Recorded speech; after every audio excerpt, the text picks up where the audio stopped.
கர்த்தருடைய பரிசுத்த நாமத்துக்கு ஸ்தோத்திரம். பிரியமானவர்களே, ஆண்டவருடைய பெரிதான கிருபையினாலே 40 நாள் ஜெபத்தை வெற்றிகரமாக முடிக்க தேவன் தயவு பாராட்டினார். தேவனுக்கே மகிமை உண்டாவதாக.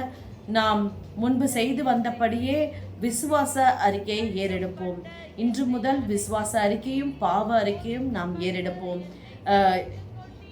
இந்த 113ஆம் நாளுக்கான விசுவாச அறிக்கை அது சங்கீதங்களின் புத்தகம் 49ஆம் அதிகாரம் 15ஆம் வசனம். நான் வாசிக்கிறேன். ஆனாலும் தேவன் என் ஆத்துமாவை பாதாளத்தின் வல்லமைக்கு தப்புவித்து மீட்பார், அவர் என்னை ஏற்றுக்கொள்வார். சேலா. ஆம் பிரியமானவர்களே, நீங்களும் இந்த வாக்குத்தத்தத்தை விசுவாசித்து அறிக்கை செய்யுங்கள். உங்களுக்காக நான் இப்பொழுது விசுவாச அறிக்கையை ஏறெடுக்கிறேன். இது போன்று நீங்களும் கர்த்தருக்கு முன்பாக மன உண்மையாய் விசுவாச அறிக்கை ஏறெடுங்கள்.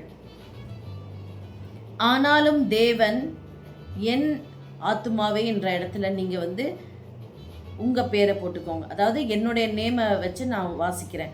ஆனாலும் தேவன் மைதிலியின் ஆத்துமாவை பாதாளத்தின் வல்லமைக்கு தப்புவித்து மீட்பார், அவர் மைதிலியை ஏற்றுக்கொள்வார் என்று விசுவாசித்து அறிக்கை செய்கிறேன்.